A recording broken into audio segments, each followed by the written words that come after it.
Lipstick ചുണ്ടിലിട്ടു എന്ന് പറഞ്ഞിട്ടാണ് ആളുകൾ കച്ചറുണ്ടാക്കുക. പിന്നെ ലിപ്സ്റ്റിക് പിന്നെ നെറ്റിലിടാൻ പറ്റുമോ? ഞാൻ പെൺകോന്തരാ, ഞാൻ പെണ്ണുങ്ങളാപ്പിളെ അല്ലേ, ഞാൻ അങ്ങനെ പറയല്. കാരണം ഞാൻ അതിൽ അഭിമാനിക്കുന്ന ഒരു മനുഷ്യനാണ്. മതം കൂട്ടിയിട്ട് യൂട്യൂബിൽ വരാൻ പാടില്ല. ഒന്നുകിലും മതം അല്ലെങ്കിൽ യൂട്യൂബ്, രണ്ടിലൊന്നേ നടക്കുള്ളൂ. 500 രൂപയാണ് ആദ്യം എഴുതി. ഞാൻ പിന്നെ എന്റെ വീഡിയോ കാണിച്ചിട്ട് ഇവനൊക്കെ എന്റെ ഫ്രണ്ടാണ് പറഞ്ഞത്. അതിൽ 5000 ആക്കി.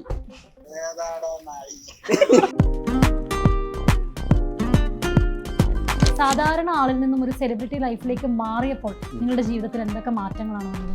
മെയിനായിട്ട് ഞാൻ പാന്റ് ഇട്ട് ഇടാൻ തുടങ്ങി എന്നുള്ളതാണ്. അല്ല, ഞാൻ അങ്ങനെയല്ല ചെന്നീന്റെ പിറ്റേ ദിവസമാണ് ഇവന്റെ ആ ഒരു എക്സ്പീരിയൻസിലൂടെ രാവിലെ പോവാന്ന് പറഞ്ഞു. ഞാൻ കുഴപ്പമില്ല. പിന്നെ ഒരു 3 മണിക്കൊക്കെ വിളിച്ചാൽ പൂക്കണ്. അപ്പൊ ഞാൻ വിചാരിച്ചു എന്ത് അപ്പൊ ഇവള് പ്രസവവേദന എടുക്കണ്ട് നോക്ക്. ആ വണ്ടി ഞാൻ റോഡിൽ നിന്ന് ഒരു റബ്ബർ തോട്ടത്തിൽ പോയി. കാരണം എനിക്ക് മനസ്സിലായി മുന്നോട്ട് പോകില്ല എന്ന് മനസ്സിലായി. കുട്ടീനെ എടുത്തിട്ട് ഇവിടെ കയ്യിൽ കൊടുത്തു. ഇവൻ കരയണില്ല, ഇവൻ ചിരിക്കുക.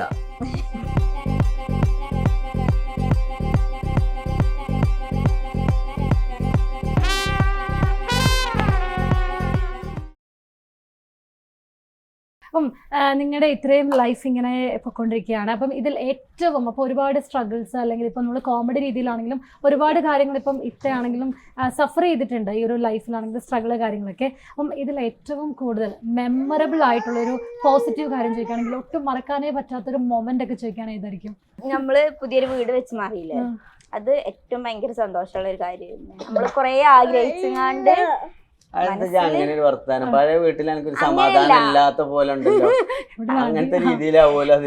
പുതിയൊരു വീട് വെക്കുമ്പോ സ്വന്തമായിട്ടൊരു വീട് വെക്കുമ്പോ നമുക്ക് എല്ലാവർക്കും ഭയങ്കര സന്തോഷം. എനിക്ക് സങ്കടമായിരുന്നു എന്റെ വീട്ടിൽ. നിങ്ങൾക്ക് എല്ലാവർക്കും ഇല്ലേ ഉപ്പ ഓരോ റൂം തന്നില്ലേ, പിന്നെന്താ അവിടെ കിടക്കാത്തെ? ഓർക്ക് പേടിയല്ല. ഞാൻ പറയും നിങ്ങളൊക്കെ വലുതേക്കണ് റൂമിൽ നിന്ന് പുറത്ത് പോയിടാറ്, അവിടെ പോയി കിടന്നോളെ. അപ്പൊ ഓല് പറയും ഞങ്ങളേറെ വലുതേക്കണല്ലേ നിങ്ങളും ആദ്യം പോയി കിടക്കാറ്. കാരണം ഇവിടെ പ്രഗ്നന്റ് അല്ലേ. അപ്പൊ ഞാൻ പറയും നിങ്ങൾ കട്ടിൽമ കിടന്നാല് കുട്ടീനെ ചവിട്ടും, കാലുകൊണ്ട് ചവിട്ടി കഴിഞ്ഞാലൊക്കെ പ്രശ്നമല്ലേ ഈ സമയത്ത്. അപ്പൊ ഇവര് പറയും നിങ്ങളും എന്നാ മാറി കിടന്നാലേ അറിയാതെ നിങ്ങളും ചവിട്ടുള്ളൂ പറഞ്ഞാല്. ഇത്രയും അതെ കുറുമ്പ് പിടിച്ച അബ്രും ഇബ്രും ജിബ്രും ഒക്കെ ഉണ്ട്. അതിനേക്കാളും കുറുമ്പ് പിടിച്ചൊരു ഇക്കയും വീട്ടിലുണ്ട്. വീട്ടിൽ ഞാൻ സൈലന്റ് ആണ്. ഞാൻ ഒന്ന് പറഞ്ഞ രണ്ടാമത്തിന് പിന്നെ ഇവള് വെട്ടെടുക്കും. പിന്നെ ഞാൻ സൈലന്റ് ആവല്ലാതെ വേറെ നിവൃത്തിയില്ലല്ലോ. അങ്ങനെയാണോ? ഇങ്ങനെയുള്ള കോമഡി, അതായത് ഇപ്പൊ സീരിയസ് കാര്യം പറയുമ്പോഴാണ് കോമഡി ഒക്കെ കൊണ്ടുവന്നൊക്കെ സംസാരിക്കുന്നത് ഭയങ്കര പോസിറ്റീവ് ആണ്. അപ്പം ഇങ്ങനെയൊക്കെ തന്നെയാണോ വീട്ടില്? ഇത് തന്നെയാണ് വീട്ടില്. എങ്ങനെയാണോ പുറത്ത് വ്ളോഗിൽ എങ്ങനെയാണോ അതന്നെയാണ് നമ്മളെ വീട്ടിലുള്ളത്. അതില് ചേഞ്ച് ഒന്നുമില്ല. ഓക്കെ, അപ്പൊ നമുക്ക് ജസ്റ്റ് ഒന്ന് ടി ഫാമിലിനെ തന്നെ ഒന്ന് വിളിച്ചാലോ? ജസ്റ്റ് ഒന്ന് വിളിച്ചിട്ട് ഒരു പ്രാങ്ക് കൊടുത്താലോ നമുക്ക്?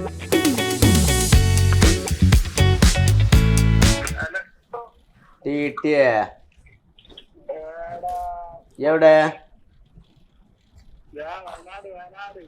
വയനാടോ? റിസോർട്ടിലോ?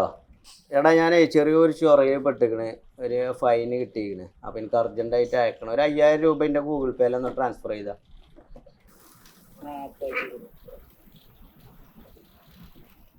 കുടുങ്ങിപ്പോയാണ്ടാ കട്ട് ചെയ്തിട്ട് പൈസ വരുമോ? ഹലോ, ചെയ്തോ? ഞാനെന്താ അറിയോ? ഹലോ, 500 രൂപയാണ് ആദ്യം എഴുതി. ഞാൻ പിന്നെ എന്റെ വീഡിയോ കാണിച്ചിട്ട് ഇവനൊക്കെ എന്റെ ഫ്രണ്ടാണ് പറഞ്ഞത്. അതിൽ 5000 ആക്കി.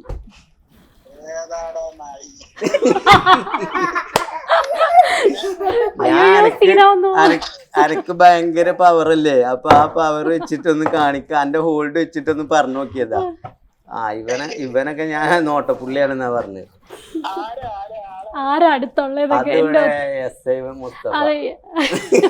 ഞാനേ ആങ്കർ എടുത്ത് കൊടുക്ക. Hello T. ഹലോ,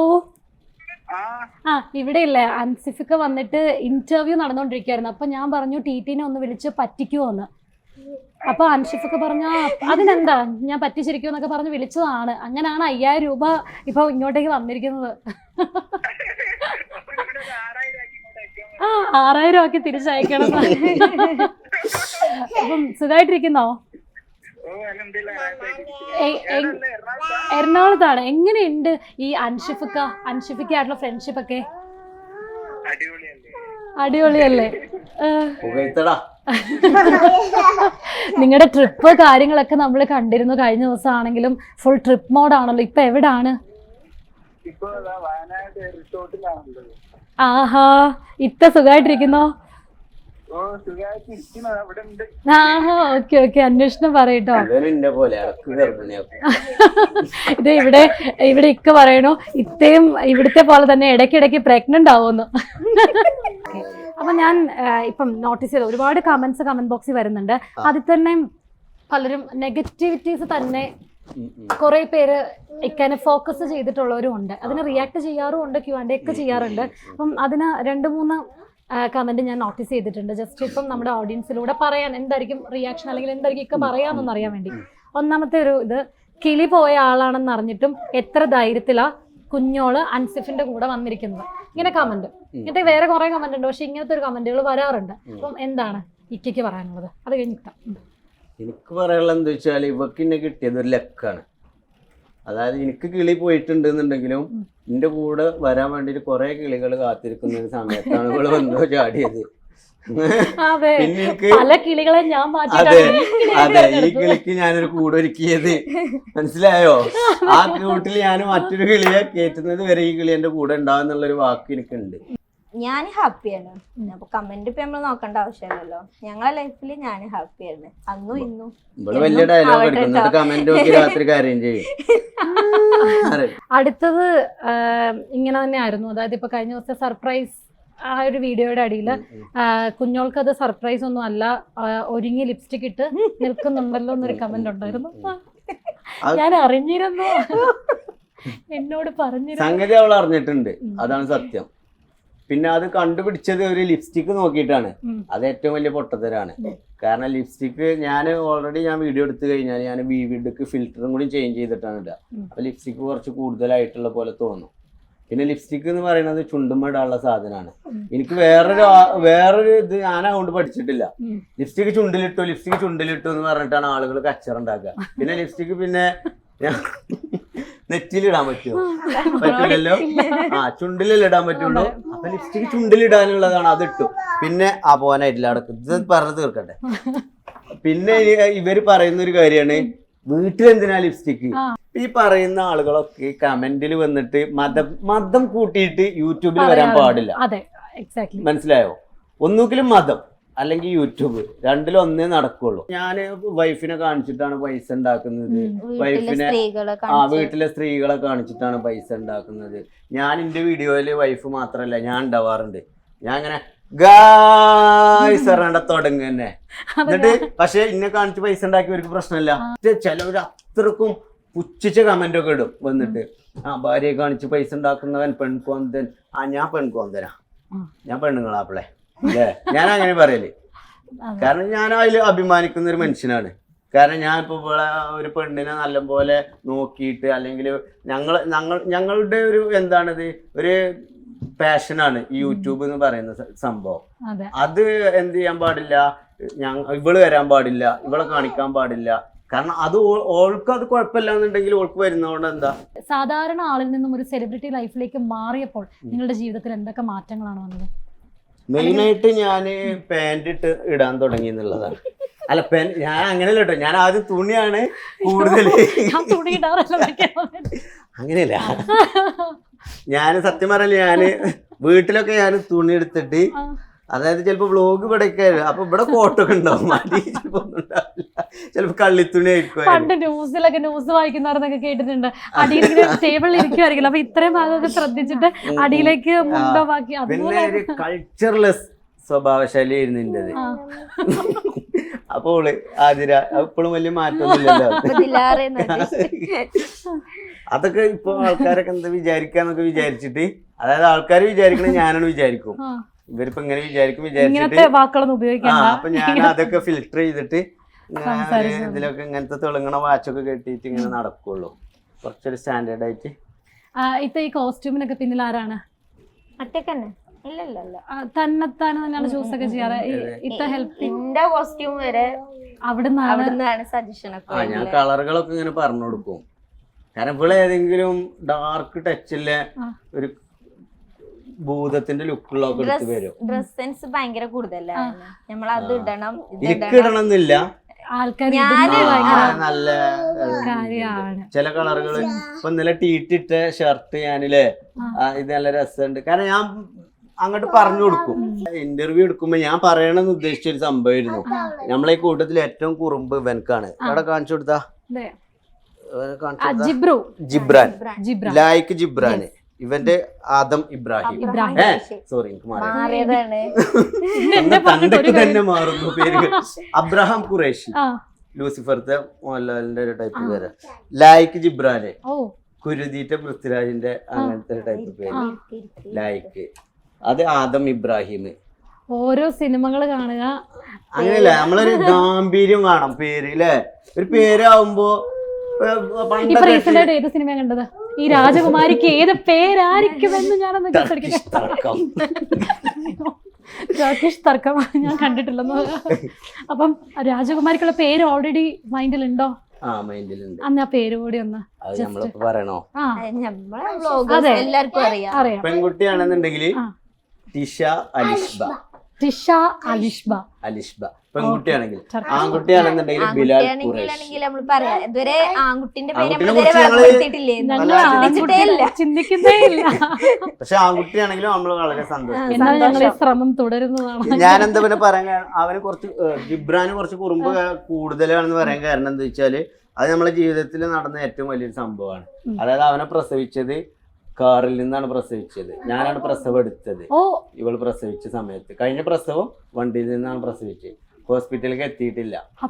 അതൊരു ഭയങ്കര സംഭവമാണ്. അതുകൊണ്ടാണ് ഓനക്ക് കുറച്ച് നമ്മളെ കുറച്ച് കുറുമ്പ് കൂടുതൽ. അല്ല കഥ ഇങ്ങനെ പറഞ്ഞത് കൊണ്ടാണ് ഹൗ യു മാനേജ് അല്ല ഇങ്ങനെ കാറിൽ എനിക്കത് കേട്ടിട്ട് പറഞ്ഞെടുത്താ കഥയൊന്ന് എന്താ സംഭവിച്ചത്? അത് അബ്രു ഇപ്പൊ രണ്ടാമത്തെ കുട്ടി ഭയങ്കര ചെറുതായിരുന്നു. അവന് 1 വയസ്സ് ആയിട്ടില്ലായിരുന്നു. അപ്പോഴാണ് ഓന് പ്രഗ്നന്റ് ആയതും ഡെലിവറി ടൈം ആയത്. അപ്പൊ ചെറിയ പെയിൻ വന്നപ്പോ ഞാനിങ്ങനെ ഓക്കെ കുഴപ്പമൊന്നുമില്ല, നമുക്ക് രാത്രിയാണ് പെയിൻ വന്നത് സ്റ്റാർട്ടായത്. അപ്പൊ എന്നാ രാവിലെ പോവാ, നേരം വെളുത്തിട്ട് പോവാ. ഓന് ചെറുതുമല്ലേ, ഹോസ്പിറ്റലിൽ ഇടങ്ങാറല്ലേ ചെറിയ കുട്ടിനെയും കൊണ്ട് വരുന്നത്. ഇങ്ങനെ വെയിറ്റ് ചെയ്ത് നിന്നതാണ്. പിന്നെ ഒരു 4 മണി ഒക്കെ ആയപ്പോ പിന്നെ വാട്ടറൊക്കെ ബ്രേക്കായി. അങ്ങനെ ഹോസ്പിറ്റലിൽ പോയി. നമ്മൾ ജസ്റ്റ് ഒരു 10 എത്രയും പോയത്, വീട്ടിൽ നിന്ന് അധികമൊന്നും ആയിട്ടില്ല. ആയേക്കന്നെ പിന്നെ ഡെലിവറി കഴിഞ്ഞ് വണ്ടിയിൽ നിന്ന് തന്നെ, നമ്മളെ കാറിൽ നിന്ന് തന്നെ. ഇവള് ആദ്യമൊക്കെ ഇവളോട് ഞാൻ രാത്രി പറഞ്ഞു പോവല്ലേ ഹോസ്പിറ്റലിലേക്ക് പോവാ. അപ്പോൾ പറഞ്ഞു നാളെ രാവിലെ പോവാ. ഇതിങ്ങനെ പറയുമ്പോ ആൾക്കാർ വിചാരിക്കും ഇജെന്ത് പുതിയ ആപ്പിളയുടെ ചെങ്ങായി, പെണ്ണിന് പ്രസവവേദന ഉണ്ടാകുമ്പോ ഹോസ്പിറ്റലിൽ കൊണ്ടേക്കൂടേക്കും. ഇത് ഇവള് പോണ്ടാ പറഞ്ഞാണ്.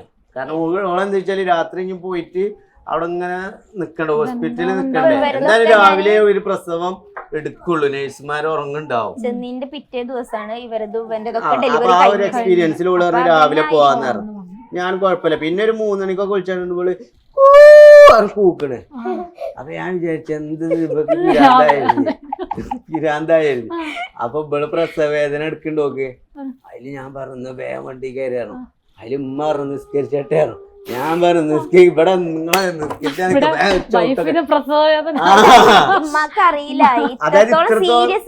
എന്താ വിചാരിച്ചു വെച്ചാല് നല്ലൊരു കാര്യത്തിന് പോകുമ്പോ നല്ലൊരു കാര്യം കൂടി കൂട്ടത്തിൽ ചെയ്തു പോവാന്ന് ഒക്കെ ഒരു ഐശ്വര്യമായിട്ട് തീരാൻ വേണ്ടിട്ട്. അപ്പൊ ഇതിന്റെ അവസ്ഥ ഇവള് കൂക്കാണ്.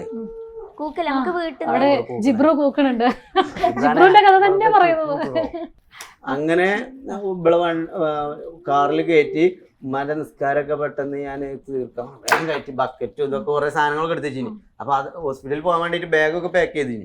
അതൊക്കെ പിന്നെ സെറ്റ് ആക്കാറാണ്. ഇവളെ കയറ്റി ഉമ്മാനും കയറ്റി ഞാൻ വണ്ടി എടുത്ത് പോയി.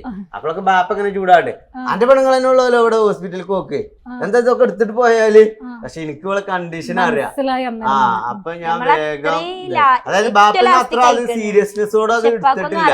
ഇങ്ങനെയാണ് ഇത് അവസ്ഥ. ലാസ്റ്റ് വണ്ടി പോയി കുറച്ച് കഴിഞ്ഞപ്പോ ഇവളിങ്ങനെ ഒച്ച ഉണ്ടാക്കുക, സൗണ്ട് ഉണ്ടാക്കുന്നുണ്ട്. അപ്പൊ തന്നെ എനിക്ക് റോങ് ആയിട്ട് ഫീൽ ചെയ്യുന്നുണ്ട്. അപ്പൊ ഉമ്മ ഉണ്ട് ബാക്കില്.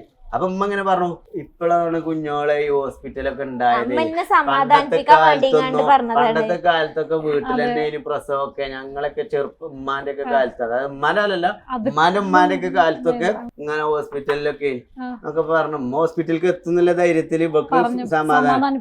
പിന്നെ കുറച്ചുകൂടി പോയപ്പോ ഇവള് കൂക്കാൻ തുടങ്ങി, സൗണ്ട് മാറി. അപ്പൊ ഇവള് പറഞ്ഞു കുട്ടി വരുന്നുണ്ട് പുറത്തേക്ക് പറഞ്ഞു. അതിലുമ്മ പേരും കരച്ചില്. ഉമ്മ അതുവരെ സമാധാനം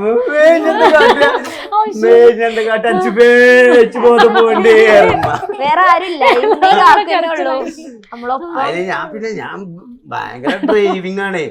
ഞാൻ അങ്ങനത്തെ ഒരു ഇതാണ്. കാരണം അത്ര ഒരു ഭർത്താവിന് 5 മിനിറ്റ് താമൊക്കെ എങ്ങനെങ്കിലും ഹോസ്പിറ്റലിൽ എത്തിച്ചിട്ട് ഇത് വേണത് കൈകാര്യം ചെയ്യണമെങ്കിൽ. കാരണം എനിക്കത് നമ്മൾ ഇന്നത്തെ കാലത്ത് അത് ഉൾക്കൊള്ളാൻ കഴിയൂല. നമുക്ക് വീട്ടിൽ നിന്ന് പ്രസവിച്ചു അല്ലെങ്കിൽ വണ്ടിയിൽ നിന്ന് പ്രസവിച്ചു പറഞ്ഞാല് ഒരു എക്സ്പീരിയൻസ് ഇല്ലല്ലോ, കേട്ടുപോലും പരിചയമല്ല. കാരണം അങ്ങനെ പ്രസവിക്കുമ്പോ ന്യൂസിലൊക്കെ വരും ഓട്ടോറിക്ഷയിൽ പ്രസവിച്ചു എന്നൊക്കെ പറഞ്ഞിട്ട്. അപ്പൊ അങ്ങനത്തെ സംഭവത്തിന് നമ്മൾ നേരിട്ട് കൈകാര്യം ചെയ്യാന്ന് പറഞ്ഞാല് ഡോക്ടർ ഒന്നും ഇല്ലാതെ ആ ഒരു സമയം. പക്ഷെ ഞാനൊരു കാര്യം പറയട്ടെ, ആ സമയത്ത് ഇനിയിപ്പോ ആതിരയാണ് ഈ ഒരു സന്ദർഭത്തിൽ നിക്കണെന്ന് വിചാരിച്ചോ, ആതിരയുടെ കൂടുതൽ ആളുകൾക്ക് ഒരു പ്രത്യേക ധൈര്യം പ്രകൃതിയിൽ നിന്നോ ദൈവത്തിൽ നിന്നോ പടച്ചോലിൽ നിന്നോ ആരിൽ നിന്നാണോ വിശ്വസിക്കുന്ന നിങ്ങൾ ആള്, അവരിൽ നിന്നൊരു ശക്തി നമുക്ക് കിട്ടുന്നുള്ള വിശ്വസിക്കുന്ന ആളാണ്. കാരണം എനിക്ക് അപ്പൊ ഒരു പ്രത്യേക ധൈര്യവും. കാരണം ആ വണ്ടി ഞാൻ റോഡിൽ നിന്ന് ഒരു റബ്ബർ തോട്ടത്തേക്കാണ് കയറ്റി. കാരണം എനിക്ക് മനസ്സിലായി മുന്നോട്ട് പോകില്ല എന്ന് മനസ്സിലായി. ഹോസ്പിറ്റലിലേക്ക് ഒരു 10 മിനിറ്റ് ഉള്ളൂ. പക്ഷെ അവിടെ പോയി കഴിഞ്ഞാൽ ഒരു ഗേറ്റ് അടവ് വരാണ്ട്, കറക്റ്റ് ആ ട്രെയിന് പോകുന്ന സമയത്ത് ഗേറ്റ് അടവ് ഉണ്ട്. 1/2 മണിക്കൂർ അവിടെ ബ്ലോക്കാണ്. എന്തായാലും ഹോസ്പിറ്റലിലേക്ക് എത്താൻ ഞാൻ റബ്ബർ തോട്ടത്തേക്ക് വണ്ടിയാണ് കയറ്റി. എന്നിട്ട് സീറ്റ് ഇവള് കിടന്ന സീറ്റ് ഞാൻ ഇങ്ങോട്ട് ഫ്രണ്ട് സീറ്റിലായിരുന്നു സ്ലീപ്പ് ചെയ്യണ രീതിയിലാക്കിയിട്ട് പിന്നെ എന്ത് ചെയ്തു, കുട്ടിനെ പതുക്കെ പുറത്തേക്ക് എടുത്ത്. അപ്പൊ പുറത്തേക്ക് എടുത്ത സമയത്ത് അല്ലേ ഇതൊക്കെ ഇങ്ങനെ പൊക്കിൾക്കൊടിയൊക്കെ കഴുത്തുകൂടെ ഇങ്ങനെ ചുറ്റുകയൊക്കെ ചെയ്തു. ഇത് ഡോക്ടർമാരാണ് ഈ പൊക്കിൾക്കൊടി അയക്കണമെന്നുണ്ടെങ്കിൽ പിന്നെ അതല്ല ഇനി ഇത്ര പേടിക്കേ വേണ്ട.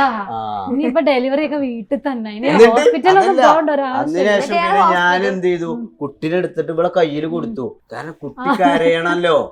കാരണം ഇത് അങ്ങനെ ഉണ്ടല്ലോ, കുട്ടി ശരിക്കും ജനിച്ച ഉടനെ കരയണം, എന്നാലേ പ്രശ്നമൊന്നുമില്ല എന്നുള്ളൊരു ഉറപ്പ് വരുത്തുള്ളൂ. കാരണം ഞാൻ ജനിച്ചപ്പോ കരഞ്ഞില്ല. എന്നിട്ട് എന്നെ ഡോക്ടർ ചുറ്റിക്കൊണ്ടൊക്കെ അടിച്ചു കാണാൻ കരയിപ്പിച്ചു ചെറുപ്പത്തില്. അതല്ല അന്ന് അങ്ങനെയൊക്കെ കൊട്ടെ ഈർക്കിളി കൊണ്ട് കുത്തും, വേദനിപ്പിക്കും, അങ്ങനെയൊക്കെ ചെയ്യും. ഇവൻ കരയണില്ല, ഇവൻ ചിരിക്കുക. പിന്നെ ഇതൊക്കെ മറ്റേ ഷോള് മാറ്റണ പോലെയൊക്കെ മാറ്റി ചെറിയ ചിരി ഉണ്ടായിരുന്നു. ഞാനിവിടെ കയ്യില് കുട്ടീനെ കൊടുത്തു. ഞങ്ങൾ വേഗം പോയി. കറക്റ്റ് പറഞ്ഞ പോലെ തന്നെ ഗേറ്റ് അടവില് കുടുങ്ങി. കുട്ടി ഇവിടെ ആകെ ബ്ലഡിൽ കുളിച്ചിരിക്കാണ്. കുട്ടി ഇവിടെ ഉള്ള കയ്യില്. ഉമ്മ കുറച്ച് പകുതി ബോധമുള്ളൂ ഉമ്മാക്ക്. ഉമ്മ അതുവരെ ഭയങ്കര ധൈര്യശാലിയില്ലേ. മറ്റേ മോഹൻലാൽ സ്ഫടികത്തിൽ നിൽക്കണതിൽ നിന്നിട്ട് ലാസ്റ്റ് കിരീടത്തിൽ മോഹൻലാലിന്റെ അവസ്ഥ മാതിരിയായി. മൂലക്കലായ ഒരു ഭാഗത്തായി ഉമ്മ. അതില് ഗേറ്റ് അടവ് ട്രെയിന് ഞങ്ങൾ എത്തുന്നതോടുകൂടി ഗേറ്റ് അടച്ച് അവിടെ ഒരു 1/2 മണിക്കൂർ അവിടെ നിൽക്കണം പറഞ്ഞു. ഞാൻ കുറെ റെയിൽവേന്റെ ഉദ്യോഗസ്ഥരോട് പോയിട്ട് ഹോസ്പിറ്റൽ കേസാണ്, പ്രസവം കഴിഞ്ഞിട്ടുണ്ട്, എങ്ങനെയും ഹോസ്പിറ്റലിൽ എത്തണം എന്നൊക്കെ പറഞ്ഞു. അപ്പൊ പോലെ പറഞ്ഞു ഒരു ട്രെയിൻ കൂടി ഉണ്ട് പോകാനേ പറഞ്ഞു. അങ്ങനെ ട്രെയിന് പോയതിന് ശേഷം ഞങ്ങൾ ഹോസ്പിറ്റലിലേക്ക് എത്തി. ഹോസ്പിറ്റലിലേക്ക് എത്തിയപ്പോഴത്തേന് പ്രസവമൊക്കെ കഴിഞ്ഞ്. അപ്പൊ ഇവർക്ക് പൊക്കിൾ കൂടി കട്ട് ചെയ്തിട്ടില്ല, അതൊക്കെ ഡ്രസ്സ് ഇങ്ങനെ പൊക്കി പിടിക്കണം അല്ലേ. അപ്പൊ കുട്ടി ഇങ്ങനെ നിൽക്കല്ലേ, അപ്പൊ വയറുന്നാണല്ലോ ഇത് വരുന്നത്. അപ്പൊ പിന്നെ വേറെ ഡ്രസ്സൊന്നും താഴത്തേക്ക് ഇടാനൊന്നും പറ്റൂല. അങ്ങനത്തെ ഒരു അവസ്ഥയൊക്കെ. അതായത് നമുക്ക് ഇത് എങ്ങനെ ഇത് കൈകാര്യം, ഹോസ്പിറ്റലിൽ ഇത് ഇറങ്ങി നടക്കണമെങ്കിൽ ഇത്. അപ്പൊ ഞാന് ഇതിന്റെ തുണിയായിട്ട് ഊരിയിട്ട് ഇവളങ്ങോട്ട് മൂടി, എന്നിട്ട് അങ്ങനെ കെട്ടിയിട്ടൊക്കെയാണ് കൊണ്ടുപോയത്. ഞാന് ഹോസ്പിറ്റലിൽ കൂടെ ഇന്നർ വെയർ മേലെ നടന്നിരുന്നത്, ആ ICUവിന്റെ കൗണ്ടർ കൂടെയൊക്കെ ട്രൗസർമേ അല്ലേ, ചെറിയ ട്രൗസർമേ. എന്തായാലും ഇത്രയും സമയം എനിക്ക് വേണ്ടി തന്നതിന് എനിക്ക് ഒരുപാട് സന്തോഷം. കാരണം നിങ്ങളെ പരിചയപ്പെടാൻ പറ്റിയതിലും നമ്മൾ ഒരുപാട് സംസാരിച്ചു. Thank you so much. Thank you.